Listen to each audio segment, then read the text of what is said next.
Hi, I'm Cassandra Clark, and I'm with the OT and Advocacy team, and I manage the Java Champion program, and I'm pleased to be joined with one of our Java champions, Kirk Pepperdine.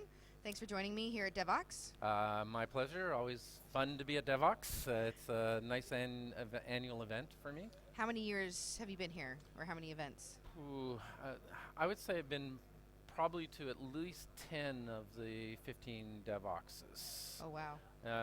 I've missed a couple because of one reason or another, but yeah, I generally somehow find a way to make my way to Antwerp. Very cool. This is my first time, so I'm learning lots. Oh yeah, like it's just it's an interesting venue, and it really hasn't changed in, well, it hasn't changed really. It just gets more crowded. That's a good problem for a conference. Well, yes, I think so. You know. So we're here, and I wanted to gather some Java champions to kind of help illuminate and show the world, what you all do.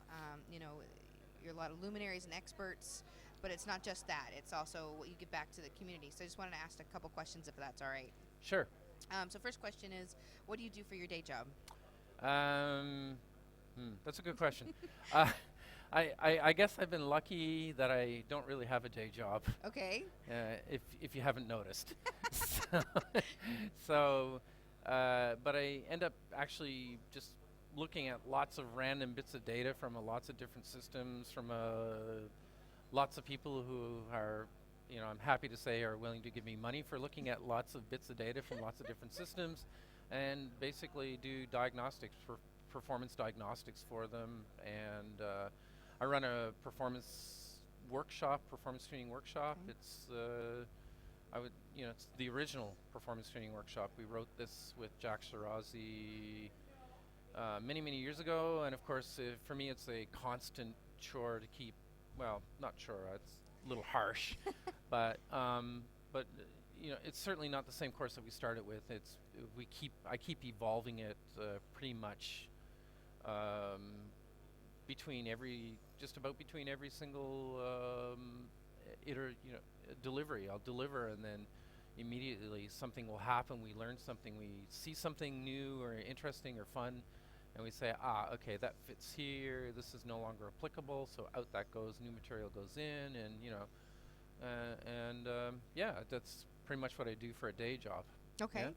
Yeah? And also, along with being a luminary and an expert in your field, part of being a Java champion is also giving back to the Java community. Indeed. And helping it grow. So, enlighten us to what do you do? I'm sure there's lots, but what are the couple of the key things? I've over the years, I think I've migrated from a bunch of different things. I was writing a lot for some time for different publications, Okay. for different things, blogs, website, all the typical things that we do, and I end up speaking at a lot of jugs, and just sharing information about performance tuning and things that are happening in the Java world, and at jugs and conferences, and speaking and things like that. Okay. And we started JCrete, so I'm one of the Okay.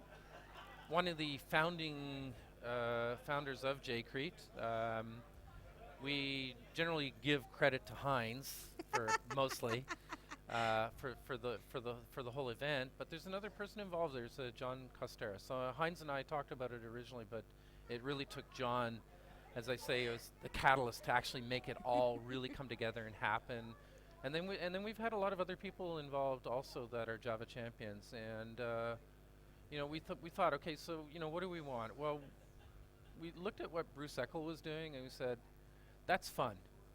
That's like geeks getting together, talking about really geeky stuff, and then having some fun together also, like going on excursions and things like that. And so, Heinz wanted to do it in Crete. We said, fine, it's a great place. There's all kinds of great excursions you can have there, and we have our own little jokes about the whole thing. It's an unconference. We have our meetings are swim-ups. We don't have stand-ups. We have swim-ups. Trust me, I've told Stephen I'm very jealous of and the whole working thing. on, yeah. Yeah. So and it's but more to the serious point, we had some goals. Like we wanted to bring together technical experts, but we wanted to bring together other people who maybe were not technical experts, and just expose them to the technical experts so that we can have some sorts of exchanges and things like that. And we also have wanted to do other things other than just geeky things, and we wanted to create an environment where families were welcome and it was sort of family friendly, and we wanted to give opportunities for people to actually feel comfortable speaking in front of groups and things like that. Okay. And we had all these other altruistic goals about the whole thing, maybe sparking open source projects, or just all of the things that happens when you get people together and they start thinking about, hey, we can do that.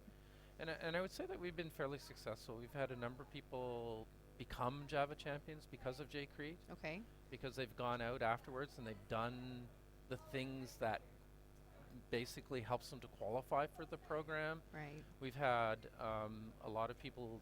Well, one of the criteria, I guess, would be that they would be known, and so that they've gone out and they've spoken at their jugs or started jugs, or done a number of different things like that. So we would like to think that we actually gave them, maybe not the motivation, but maybe the confidence to actually go off and do things like that. Okay. We've been trying to attract more women to the conference. And there could be a double motive there because it's Crete, summer, beach, but but really, but really, I think it's really to provide, I guess, them with a safe environment where they can actually progress their career if they want to, and basically say, yeah, you can do these things also on it. And I think we've had some success in that regard also, because we have now more female Java champions because of JCrete. So yeah, so really just giving them, a safe place where they can have opportunities to be themselves, I guess. And I mean, that's, I guess, in the last number of years, that's been what I would consider to be our biggest give back to the unconference. For us, it's a complete uncommercial thing. We don't charge. Okay. So we have to limit the numbers, which means we Right, have to go by invitation, and we've tried to make that as fair and as nice as we possibly can, but it's a difficult thing to do. But for us, it's non-commercial. We have been offered commercial opportunities from the whole thing, and we've Right. just flatly said no. Oh, we're wow. not going to do it. Right. So this is a community thing for the community, and most primarily for Europeans. But as it turns out, we have people coming from everywhere. To the, we were trying to discriminate based on geographical location, but But darn it. darn it, it didn't work, and those pesky Americans snuck in, and Well, which is you'll really probably good. get more now. Yeah, Stephen Chin started coming over and bringing all kinds of equipment along with them, and yeah, it was really. And then we started running what we call it JCrete for kids, like Oh, DevOps okay. for kids and stuff like that. And that's actually turned out to be really, really amazing.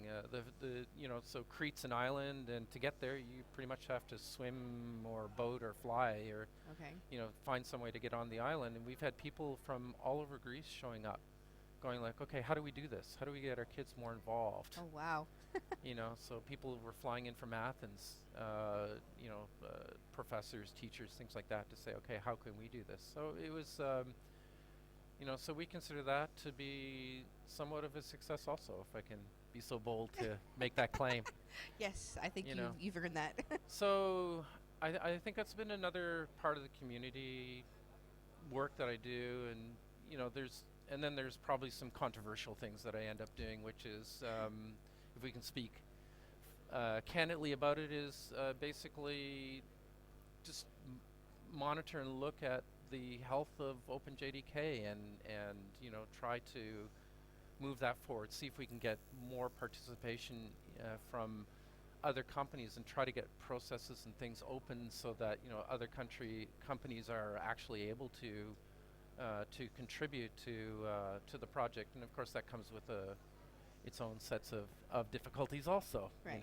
So, and there's plenty of room for bike shedding and all kinds of fun stuff like that. I learned that's that involved with word from your guys' group. Yeah, did you? Bike shedding. I You didn't probably know didn't know that it before. until- Yeah, exactly. Sometimes it gets a little fun, but a little rougher than you might like. But I think all in all, most of us, or at least just about everybody I know has the same intention. Is to, we have a wonderful platform. We have a beautiful community built around it. We have a lot of what I would call commonwealth as a result of this particular platform. And because of this commonwealth, we also have a lot of what I would consider to be better individual wealth. Not just monetary, but in many Right. other aspects also. So we're all pretty much in a much better position because of this. So, I think we all have a vested interest to watch what's going on to make sure that there's proper investment in the platform and we keep moving it forward so that the platform remains relevant, and that people understand that there is benefits in contributing to commonwealth that will come back to you. Well, we appreciate all that you do for the Java community, and thank you as I've been onboarded as the program manager. I appreciate all your guidance and help. Oh yeah, So- and to the folks out there, I'll just say that she's been a wonderful program manager. So we're very happy to have her handle us, even though at times I'm sure she's going like, "What did I sign up for?" Passion is passion. I'll take it. Yes. Well, that's pretty enjoy the much. rest of Devox. Yes, I would plan to. Starting now. Yes. Bye.